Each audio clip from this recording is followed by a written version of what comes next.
Now that Mamie Fish, played by Ashlie Atkinson, has come head-to-head with Bertha Russell in Episode 8 of The Gilded Age. She's tenacious, I'll give her that. Smile and take it as a compliment. It is a compliment. I thought it might be time to find out more about this fabulous, fierce, and feisty woman from history, along with why she could get away with having such bizarre parties and talking down to her guests. The first thing to know is that Marion Graves Anthon Fish, known as Mamie, was not a beauty, and she had a laugh that was described as horse-like.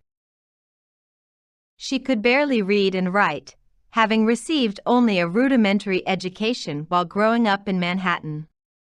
Perhaps her idiosyncratic behavior was a way to stay relevant in the fast-moving society of the Gilded Age. Secondly, she and her husband were not as wealthy as so many of the high society elite, including both the old money families and the nouveau riche packing into New York City at that time. Stuyvesant Fish was not vastly wealthy or a great robber baron unlike his many friends, but a quiet and kindly man who had come from one of the most prominent and prestigious families in New York City. It seems that they only had a few $1,000,000, which was nothing compared to the Vanderbilts and the Astors. And one other thing to consider is that Mamie and her husband were actually happily married. She didn't marry Stuyvesant, or Stivey as she called him, for his money and family name as so many women of that era had to do. Instead, Mamie and her husband were childhood sweethearts, and it is said that he loved her and found her antics amusing, as he often watched from afar.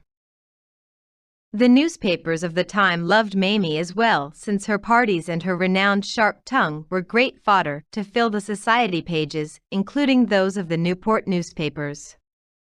She and her husband had a 40-room party house named Crossways in Newport, Rhode Island, the city by the sea that was the coveted summertime playground for the rich and famous.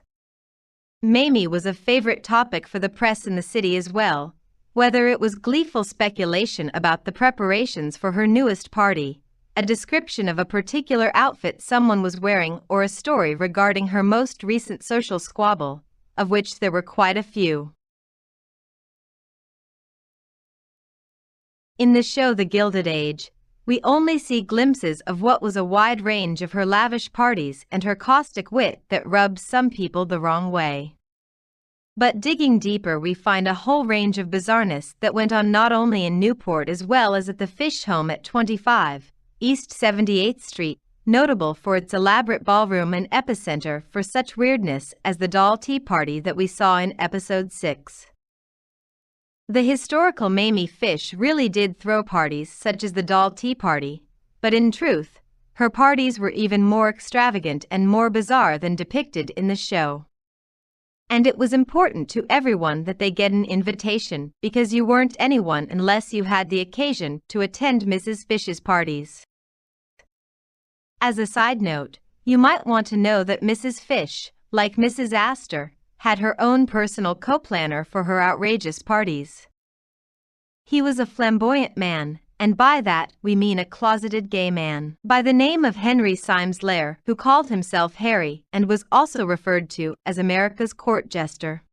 Harry was not all that well liked by the elite, especially the men, but had to be tolerated because of his relationship with Mrs. Fish, and he was, of course, from a good family in Baltimore. Although he bore many of the personality traits of Mrs. Astor's party planner Ward McAllister, Harry was much younger, better looking, and had a clever ability to amuse. One time when Mamie and her irritating friend Harry were in Newport, their spouses, yes, Harry was married, had gotten invitations for a musicale being hosted by James Van Allen, but Mamie and Harry were left out. Mamie and Harry confronted Van Allen and demanded invitations, but Van Allen said he couldn't have them at his musicale because they tended to be too noisy. "If you don't give us invitations," said Mamie, "I and Harry will tell everyone that your cook has chicken pox, and then no one will come to your party." Van Allen had to relent, but they were relegated to the porch while the music was playing. The two were inseparable, planning and staging some very wild and crazy parties, including the following well-known events that left their contemporaries wanting more and more. Stay to the end to find out how there was more to Mrs. Fish than just a comic socialite with a caustic wit and notorious reputation as a self-styled funmaker for the rich and famous. Here are some of Mrs. Fish's bizarre and downright odd parties. The Monkey Party. A plot designed by Harry Lair in 1902 had Mamie announcing that she was to host a mysterious royal personage by the name of Prince del Drago of Corsica. She held a dinner party in his honor, and all her fashionable guests arrived only to find that the prince was a well-dressed monkey, in full evening attire. It was even reported that the monkey proceeded to climb the chandelier and throw light bulbs at the guests after drinking a good amount of champagne. And while the evening was a smashing success, Mamie tried to deny that the notorious monkey dinner had ever occurred. I'm not sure why. But as news of the event spread, it caused some protests that the trend toward over-the-top entertainments was a bit much, even for the notorious Mrs. Fish. One paper lamented the idea that Mamie might reign over society indefinitely, fearing a world where social life would be a long succession of monkey parties and equally undignified entertainments. The Dog Ball. Mamie and Harry also cooked up the idea of a dog ball to celebrate the birthday of Mrs. Lair's Pomeranian. At Crossways in Newport, 100 guests with dogs in tow arrived wearing fancy hats and diamond collars. It was reported that one collar had a price tag of $15,000, worth more than $300,000 in today's money. The dogs ate at a table in one room while the humans dined in a separate room. The dogs were served a lavish 3-course meal of stewed liver, biscuits, and bones. The dogs were also served birthday cake, and afterward were allowed to chase cats that were brought in explicitly for the event, which I find upsetting since I am a cat lover. Mrs. Lair's Pomeranian received gifts said to be worth between $25,000 to $50,000. One dachshund ate so much he passed out and had to be carried home. This little gathering set Mamie back about $50,000. The Elephant Party. Because the dog ball had been such a success, Mamie Fish was inspired to throw another famous party, the circus ball. For this she rented an elephant and accompanying dancers to give a circus atmosphere in which New York's elite lined up to feed the elephant with peanuts in their hands as a 12,000-pound elephant clomped about the Upper East Side mansion. Then there was yet another gathering where guests had to dress up as peasants. And another where her guests had to hold down their plates with one hand while they attempted to eat an 8-course dinner with the other hand, just to keep the servants from whisking dishes away as soon as they began eating. This was an effort by Mamie to show that she was opposed to the 2 or 3 hour dinner that was the norm, so she strove to serve her guests in under an hour, causing what must have been a humorous situation. During her heyday as a leading socialite of the Gilded Age, Mamie Fish was an iconoclast who railed against established rules and societal expectations. She once gave a luncheon for 50 ladies but refused to appear, saying, "Tell them I've changed my mind." She also feuded with her fellow socialites. On one occasion, Alva Belmont angrily confronted Mamie after hearing that she had been telling everyone that Alva looked like a frog. "Not a frog," Mamie replied, "a toad, my pet, a toad." And then there was the time her social rivalries made headlines.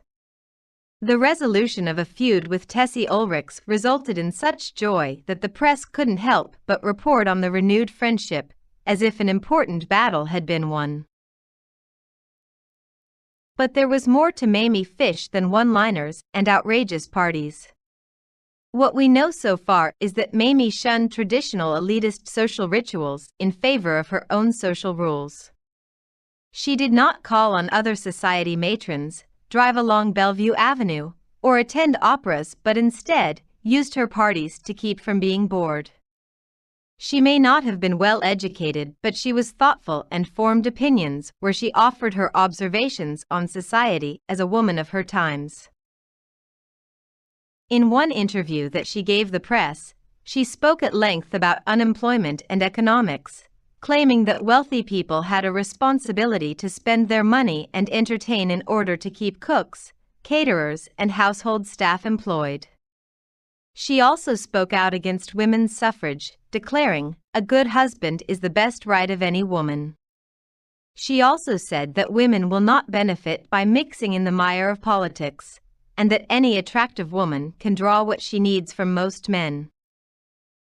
And contrary to her anti-suffragist stance, there was one reported instance where she funded the education of a woman artist who lacked the funds to pursue her profession, so long as and under no condition was the student to give up her efforts to become an artist. And in 1908, after Mrs. Astor died, Mamie inherited the mantle of society queen.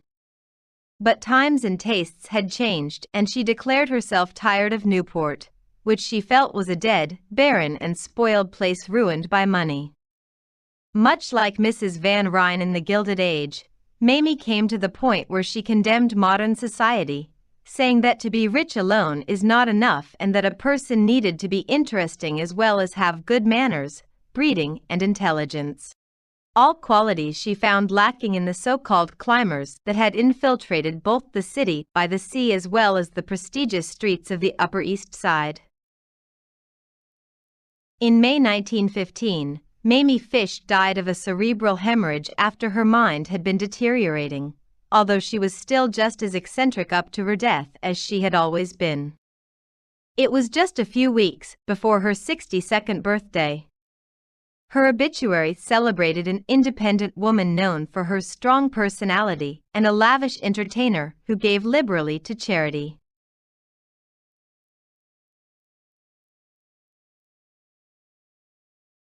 Thanks for watching, and don't forget to subscribe for more videos on the many fabulous, fierce, and feisty women in history.